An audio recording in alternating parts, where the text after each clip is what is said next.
Shh.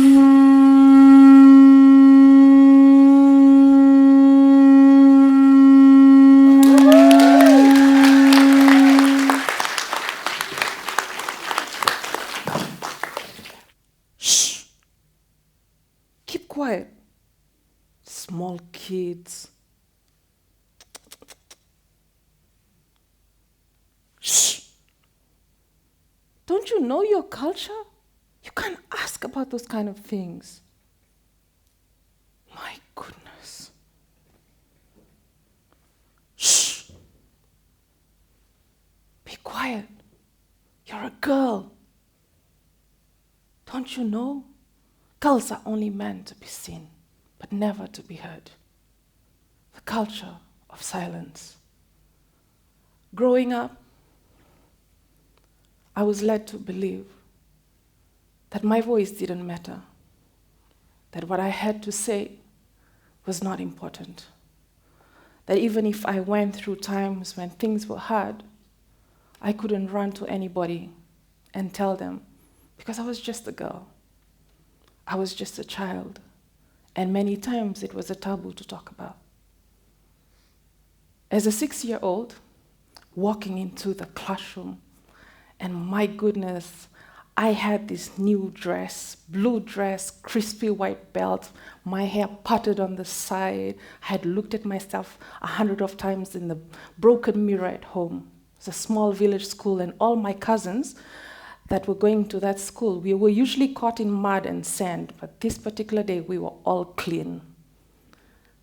And as we went into the classroom, we were looking at the new crayons, and it wasn't broken yet. And then we looked at the dusters, and our teacher called us and said, okay, come and sit down. I need to know your father's name. So she started from the first one and went to the next one, and they were giving their father's name, and I'm thinking, all these thoughts go into my head, and I'm wondering, who is my father? And then she comes to me, and then she asks, your father's name? I shrugged. She looks at me. Who is your father? I don't know. What do you mean you don't know? I don't know. How was I supposed to know my father's name? It's not on my birth certificate. Nobody ever talked about it. So she tells me, when you go home tonight, make sure that you ask somebody at home, who is your dad? So I went home that particular day and asked, who's my dad? Shh, don't ask those kind of questions. You're too little and it's none of your business. So I remained silent. As an 8-year-old, in search of a dad, I found a role model. But that day, like any other day, is a day that I've locked up so tightly in my memory box. It's a day I don't like to remember. A day I would rather not talk about. A day I've had to relive this past couple of weeks in preparing for this talk. I can still smell that room. I can still feel the emotions. I can still feel my little heart beating so fast. I can still feel the knots in my stomach. I can still feel my body being frozen.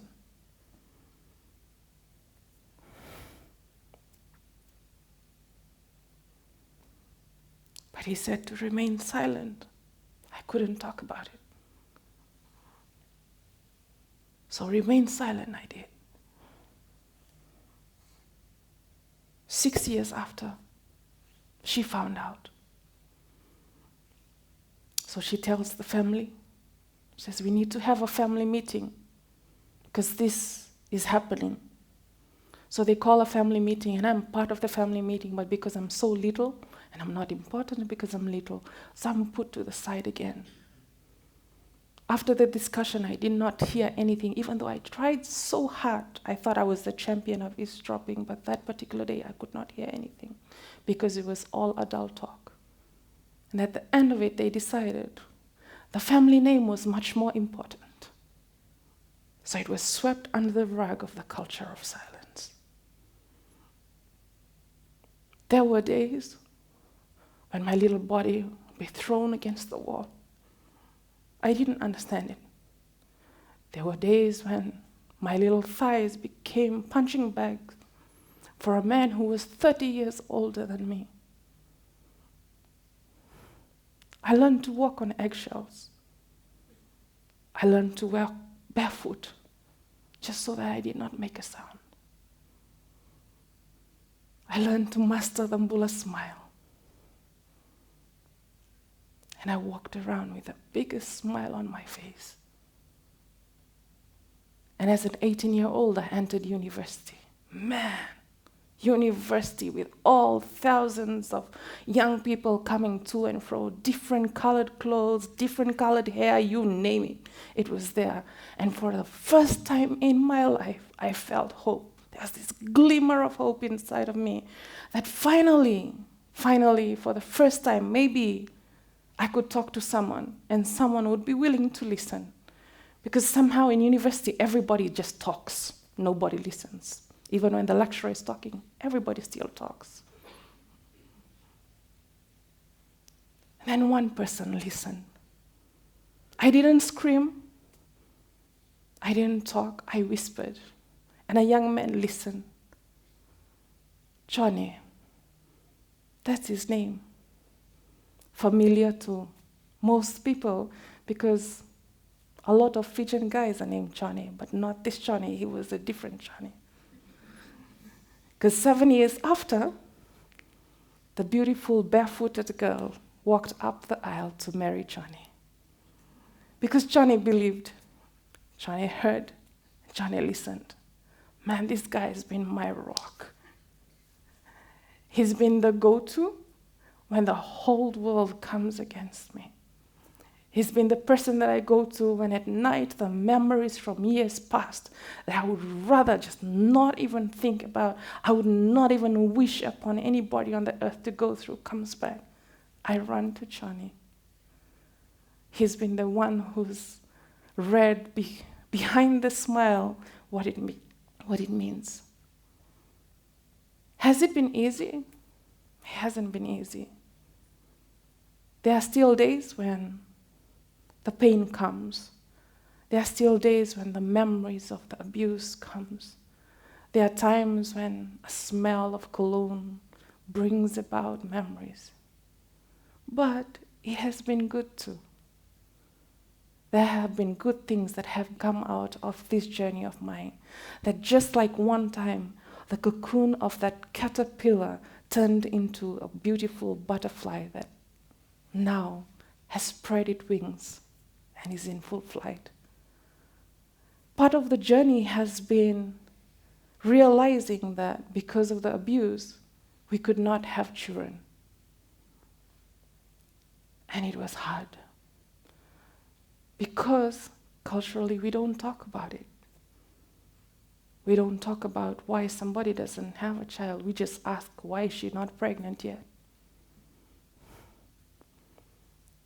Last year, a few days before Mother's Sunday, my little boy was born in Lautoka Hospital. 6 weeks ahead of his time, I believe with all my heart that this young boy came to surprise me and give me the biggest gift that I could ever receive. We adopted this boy. He is now ours. But man, I tell you, this little boy gives me so much hope. Yesterday, when I was wanting to run away from these amazing speakers, this young boy smiled at me, the biggest smile, and he gave me this little hug, touched my face. Man, and he made it all worth it. But looking at him every day has made me want to speak louder. Louder in the sense that I want him to grow up in a culture where he's able to speak. In a place where if he ever goes through anything in life, he will not be afraid to speak. And I know for a fact that there will be somebody who will be ready to listen to him. My son who smiles at me like I'm the most important person on earth. My son who listens to my songs in the most flattest of voice, but he listens to it and he falls asleep to it. So I know I'm the most important person in the world to him apart from his dad. But that's my son. He's made me want to be a better person, and he's made me want to tell my story. And maybe in the hopes that one day, just like I did on my 37th birthday 2 years ago, I decided to come out and tell my story on Facebook. Facebook being ruthless, we all know that anybody could say anything, but I decided to share this part of my life, thinking that maybe if I could just inspire one person, just one, not 100, not 1,000, just one, that maybe this journey would have been worth it. And the ripple effects that came out of sharing that story has been amazing to see. But today I tell my story one more time. And maybe inside this room there's somebody who's been through this journey and you've never spoken. And I want to tell you today that it's okay to speak. And I want to tell you today that there are people who are willing to listen. And inside this room, and listening to the sound of my voice, there have been some who have been privileged not to have walked the road that some of us have walked on. I want to ask you today that you will listen. That you will listen when people tell their stories. That you will say, I'm here ready to listen. I'm here ready to give a hug. I'm here ready to believe in you.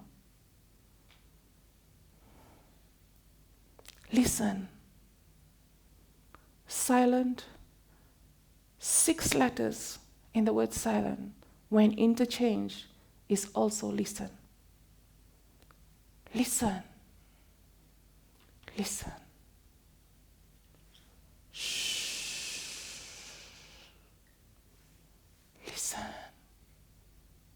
Someone is telling their story. Vinaka.